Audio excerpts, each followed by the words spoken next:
Guys, what is up? Welcome back to my channel. I am so excited for today's video. Today we're doing a part 2 to the addressing assumptions about me video. You guys loved when I did this the first time. I'm so surprised at how good feedback it got overall. You guys really liked it. You guys said it was a really good way to get to know me, which is really fun. So as many of you have requested, we're here to do a part 2. I've got a nice little peppermint mocha. Feeling Christmassy. I got some really good assumptions this time, stuff that I've never talked about before, a lot of social media directed questions, so I'm really excited to sit down with you guys and do that. I'm surprised you guys still had questions because I did the part 1 to this and a Q&A recently, so I'm really excited, but let's just cut the chase and the spiel and just get right into it. I am so first one says, you're running less because Disney is closed and you don't have races to look forward to. Yes, 100%. And I don't know if any other runners are feeling this, but because I haven't signed up for any races that aren't virtual, I just feel like I have no motivation to run. I know I'm not the only one going through this, but definitely for sure, and not just for Disney, but just like races in general. Yeah, I just don't have that self-motivation to run right now because I don't have a race to look forward to, a race to train towards. But I definitely need to start getting back into it, but it's so totally true. I think it's been really hard. I'm the type to call people out on their bullshit. Yes, it's not really great, but I'm a very blunt person and I get very heated very easy. It's something I'm working on. A small part of you still wants to go to med or nursing school. I'm gonna be honest and say yes. And that's okay. You know, it's just not in the cards right now, but definitely a part of me still really wants to go to nursing school. You wish you had been born in the States rather than in Canada. Sorry, I love you. You don't need to say sorry. It's totally okay. Yes and no. Yes, because I think it would have been really great to grow up somewhere warm and in the States and my life would be totally different. But then also not true because then I probably would have never met Matt or had the life I have here. So I'm going to go ahead and say false because I wouldn't have the life that I had right now if I had been born in the States. You slept around a lot before your boyfriend. I guess we're getting like really into this. No, I can count on one hand the people I've slept with, not that it's anyone's business, but I actually didn't sleep around really. I mean, I definitely went on some like dates. I think I went on like 2 or 3 Bumble dates, but like that's about it. Not really. You've never had a party girl stage. I did. I think I talked about this either in my last assumptions or in my Q&A, but I did have a party girl stage when I left my last relationship. I wouldn't really, it was like a party girl stage for me because I would just go out every weekend with my friends, like either go to a restaurant or a house party. Like I never really went to bars. It was never my scene. But for me, it was like party girl mode, you know, because now I go to bed at like 9:30 because I'm a grandma. You plan, but you're actually unorganized. I don't think this is true. I'm a very organized person. If I didn't have a planner or to-do list, I would like just not have my ish together, honestly, between running a podcast and uploading at least 3 times a week and having a full-time job and a social life and riding my horse and going to spin. I definitely need a planner to keep myself organized. So this is not true. Are close with your siblings? Okay, so I don't know.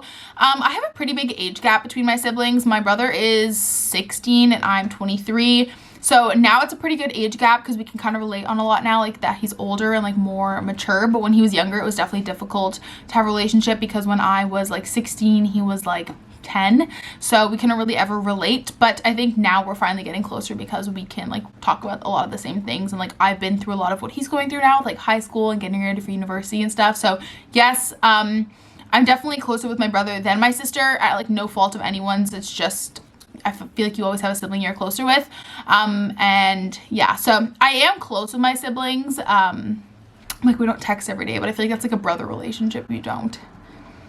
You get shy telling people about social media. This is true. I'm getting a lot better about it now, but I used to be so shy. That's why I never vlogged in public, because I never wanted anyone to ask me why I had my camera out. So I'd have to say like, oh, I have a YouTube channel. But I'm getting a lot better at it now, and I enjoy talking about it a lot more now. But I used to be really shy about it and like try and avoid it at all costs. Really annoyed when people ask when your boyfriend will be in the vlogs. I'm not gonna lie, it's true. I've already addressed this. Oh, Sel's coming over to say hi. I addressed this in my Q&A, but yes, only because you guys know by now that like he'll be in the vlogs when he's in the vlogs, and that's it. Like if you ask, it's not gonna like make me want to put him in the vlogs anymore or any less. Your closest friends are internet friends. I'd say this is a true assumption because I definitely do have close internet friends. I'd say Tess and I are like pretty good friends. I tell Tess a lot and I've never met her, so I think this is definitely true. But I do have really close girlfriends that are like in the city as well. Like You started the podcast to have another source of income. This is definitely not a true assumption because I don't make any money off the podcast, nor do I want to. I mean, if someone reached out to me for like an ad for the podcast, I'd totally be down, but I definitely didn't start for the money because it's really hard to make money off a podcast at the beginning. You're not a beer gal. False. I actually love beer so much. Blueberry Blonde by Broadhead is my favorite beer. I grew up drinking beer. When I was first of legal drinking age, I would pretty much only order beer. It wasn't actually until recently that I started drinking wine, but I'm a big beer gal. Any kind of beer. I love me craft beer, a sour beer, an IPA, a lager, anything. I love beer. You're a red wine gal. That is a false assumption. I really only drink white wine. I will drink red wine if it's served to me. Like if we go over to a family's house or a friend's house, I will drink it, but it's not something like I'll pick out when we're like out and about. You put a lot of pressure on yourself. By the way, I love you. Love you too. And yes, I definitely just put a lot of pressure on myself. I've learned that during Vlogmas. You have ADHD because you're always doing something. I don't, but I honestly sometimes think I do just because I always need to be doing something. I feel like you guys see that I'm always doing something and I'm always productive and I'm always getting stuff done, but it's just because that's who I am as a person. Like I need to always be doing something. I hate sitting still. So I definitely wouldn't be surprised if I did. I don't know. I could honestly. Your 9 to 5 doesn't care about the kind of content you make. Hi. I think this is not true. I don't really know. I feel like my 9 to 5 doesn't know that I have a YouTube channel, but I'm kind of in the mind frame where if they found it, would they be like proud of the person that they've hired? So I've really tried to keep my content very professional and whatnot. But I actually don't know because none of them know I had a channel. My previous job did and they didn't really care. So yeah. You like Starbucks more than Tim's. That is true assumption. I don't really like Tim Hortons at all, honestly. You would move to Disney if you could. Yes, I talk about this all the time. Matt and I will totally move for like a year or so just to live the Disney, Florida lifestyle. You don't want to travel anywhere besides Disney. That is false. That's just the way I've traveled in the last few years. I have like gone to Mexico and taken other trips and stuff, but when my family goes so often, obviously I want to like go and be with them if that makes sense. But Matt and I definitely want to travel other places like Europe and California and New York and like New Orleans and stuff. So we definitely want to travel other places. I just love Disney World. You don't show your food because you're not the healthiest. I don't think this is true. I definitely feel like on YouTube there is this really mixed message about what is healthy. Like if you are not having a smoothie and a salad for lunch every day, like you're not considered healthy. I feel like I just eat a very realistic lifestyle and I live a very balanced lifestyle and I probably have sweets every single day, and some people might not consider that healthy. I do because I feel like I live a very balanced, real lifestyle. I don't really have any dietary restrictions, but I just think the world of YouTube and food is such a hot subject to talk about. So you don't show your house because of subscribers. No, actually, I don't show my house for other personal reasons because I don't want certain people from my past coming and finding me. Actually, funny enough, I have a few subscribers that live in our condo complex. They've like seen me drive by. It's not because I've ever shown my house in a video, but they've just seen me like walking around and stuff. So I think that's funny, but no, it's for other personal reasons because there's certain people in my past that I don't want finding me because do a lot of things strictly for the aesthetic. Yes and no. I mean, like, if you look at, like, my desk and stuff, like, I got that, like, pampas grass because I thought it would be, like, cute and, like, just be a very minimalistic vibe. So there's definitely things that, yes, but, like, nowadays I feel like everyone does certain things for the aesthetic. These clear coffee cups, for example, I think they're very aesthetic, but they're practical and I use them every day. So, I don't know. Yes and no. I feel like I'm getting better as I get older. Like, I don't really care so much anymore, but there's definitely things I have because I've seen them and they look very aesthetic, but, like, they're very practical as well, if that makes sense, like coffee cups. You're secretly good at singing. Absolutely not. I am not a singer by any means. You work with brands that you don't actually use or love just for the coin. Okay, this is something I was so excited to talk about because I feel like I approach things very differently than the average YouTuber, and I'm gonna give you guys some tea. I already spilled the tea to Hannah on this on our podcast episode, but I'd say I reach out to about 70% of the brands I work with because I want to have very authentic brand partnerships and be able to talk about brands that I actually use in my everyday life. So at the beginning of every month, I typically will reflect on the previous month and like things that I really loved or products that I really want to try, and I'll reach out to their PR or media inquiries contact and ask them if they're doing any brand sponsorships. So that's how I've gotten a lot of my sponsorships. Like I've actually reached out.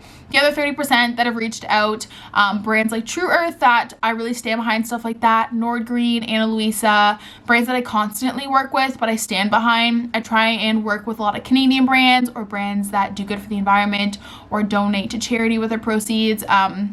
So I definitely do work with brands that reach out to me, but guys, I kid you not, I'm going to take you guys on like a work day in my life soon, like really in detail. I probably turn down like 30 brands a day.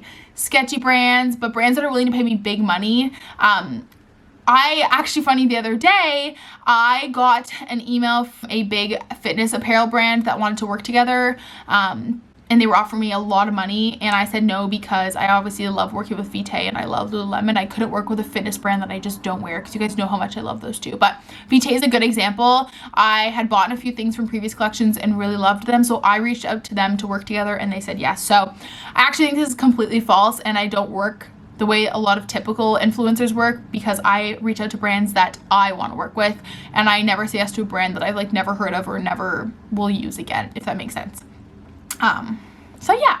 Hey guys, so we got a new battery. We're rolling. I'm gonna take a sip of coffee. Okay, brief intermission. I want to be shorter than Matt. Okay, this definitely used to be a true assumption, but now it's not. I'm very confident in my height. Last year when Matt and I went to the Christmas party, I remember being taller than him in heels and thinking everyone would care, and it bothered me so much. And guess what? Nobody cares at the end of the day. And if you're confident in your relationship, literally who cares? But if you guys don't know, I'm 5'11" and Matt's 5'10". Like, we're very, very close in height, but it's definitely something I used to be really insecure about, but I've kind of gotten over because literally who cares as long as you're happy. A jalapeno, if you know what I mean, no vanilla.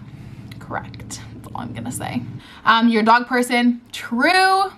You miss being in the hospital. Also a true assumption. I really do miss being in the hospital and being in a clinical environment, like talking to patients. And I just miss my gang of hematology people. Doctors, nurses, managers. I just miss everybody. So yes, but I think that also just comes with working from home and like being at home all the time. I just like miss being in the hospital. Like when I got to go in last week for 3 days, I felt so good and refreshed, and it was like so nice to be out of the house. So definitely true. You want to get another dog so Stella has a friend. Yes. We are going to get another dog. I talked about this, I think, in my Q&A. We will definitely rescue or just get another dog. I would love to get another dog from her litter or like her breeder. Really, we would like to wait until we had a house to get a dog, but who knows? We might come across the perfect opportunity and get a dog while we're still in this house. Like, we have plenty of room here. We just don't have a backyard. You're a hypochondriac. Absolutely. It's one of the reasons I thought I had to get out of hematology, because I found it really hard working with young cancer patients that were my age, that were like these 1 in a million cases that, you know, just had like symptoms of the flu and then they found out they have leukemia, and I would work myself up all of the time, and it was getting so unhealthy, especially during the pandemic for a while. It's a lot better now that I'm out of the hospital. It's probably like the only good thing about being out of the hospital is that I don't have like any one story to compare myself to, but I never really told anyone that. But yeah, it was like really unhealthy. Like, I thought I had blood cancer all the time because it's not like any other like oncology where it's just usually like a solid tumor. It's usually like a lot of like flu symptoms or bruising, stuff that's like pretty normal. It always used to scare me so much. Someone said you don't make as much on YouTube as you say you do. Okay, I was waiting till the end to answer this because it's going to be a long answer, and I want to use this as an opportunity to educate you on being a small content creator. Just want to start off by saying I'm not gonna brag by any means. I want people to know that you can make money as a small content creator and follow your dreams. I want to show you guys how much I've made the last few months, just so you guys get an idea of like even being a small content creator, how much you can make. But keep in mind, the reason I make so much money is because my engagement is so high, and literally the reason I make so much money is because of you guys. Like, you guys are the reason my engagement is so high and why I make so much. So thank you so much. Every time I work with a brand or I've been having a lot of calls with management companies, they always first thing they say is your engagement is so high, we're willing to pay more. And that's all thanks to you guys. So a huge thank you. But I'm gonna take you guys through my last few months. I think last 2 months I have $2,500 a month on YouTube with 15,000 subscribers. So I'm gonna tell you guys how. Like I said, this is just so you guys know that you can make money in it. You don't need to have like $100,000 to make money. This for some people actually could be like a livable income depending if you lived at home or something. I obviously could not live off that based on what my salary is, but just to give you guys kind of like an idea. So the last 2 months have been really good for me. It's when my engagement's been really, really high. Okay, so October was a really, really good month for me because of Vlogtober. So you guys can see here, I made $1,566 in October. And then in November, I made $1,300, which is still pretty good. And then I also like to work with brands. You guys know I do work with a lot of brands on like a repeating basis. So typically in a normal month, I'll have 3 to 4 brand deals. I think in the last 2 months, I've had 4 brand deals each month.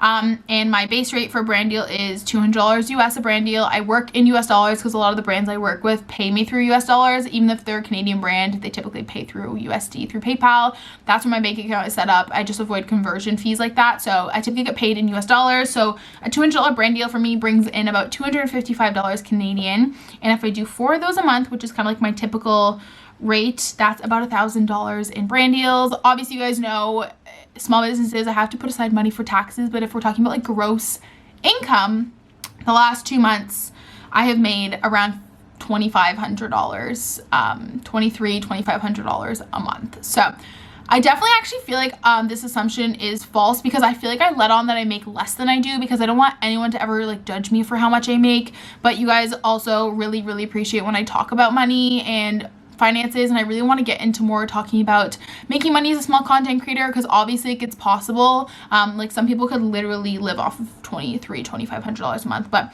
please know that there's so many variables that go into it, like my engagement rate, and I upload 3 times a week, and that's not really including any Instagram. I don't really do Instagram brand deals, but it could be more if I worked harder, but 3 videos is like pretty much the average for me. So it really also, I'll note at this point, the AdSense does depend on how many videos and stuff you get up in a month, but that is consistently with 3 videos a week, or 4. I guess October I made a little bit more because I was doing 4 to 5 uploads a week, but it all kind of works out to be the same thing. So I just want to address that assumption because I want you guys to know that it's possible to make money as a small content creator, and I think it's so important to be open and honest about that, because money should just not be such a taboo subject, especially in the content creator industry. So sorry, that was like a rant, but I was really excited to talk about that because I just want to share it with you guys, because I know I have so many other fellow small content creators like myself on here, and so I just love sharing it with you guys. Okay, there's only a few more. Someone said, you're bad at answering texts. Yes, that's true. I'm the worst at answering texts. My phone is on Do Not Disturb 24/7, so I forget to answer texts all the time. I'm the worst. You don't like working from home. False. I actually love working from home, and I wish we could do it forever. I just really thrive being at home. I know I said earlier I miss the hospital. It's more like I miss the people, but I actually really enjoy working from home, and I could do it forever.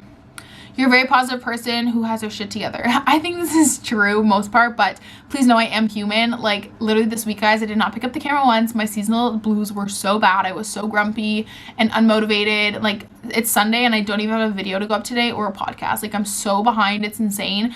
So I think it's true. I'm a very positive, upbeat person, but I am not perfect. Life is not always sunshine and rainbows. Are a weirdo who likes ketchup on her eggs. This is very true. I love ketchup on my eggs. And then the last one I'm going to answer is, you are a chill, down-to-earth human, and we can be great friends. Annika is so cute. I just want to be her best friend. If you're watching this right now, girl, text me. Let's be besties. That was so fun. Okay, wow. I love doing these videos so much. I think they're so funny to see what people actually think of me. Let me know if you guys enjoy this. If you guys want to keep seeing more, I would like love to do these every few months. I think they're kind of more fun than a Q&A, honestly. I just really enjoy them. But I hope you guys enjoyed. I hope you got like a little bit of insight on being like a small content creator and learned a little bit more about me. Hope you guys enjoyed. Don't forget to give this video a big thumbs up if you did enjoy. Subscribe if you're not already, and I'll talk to you guys next time. Bye!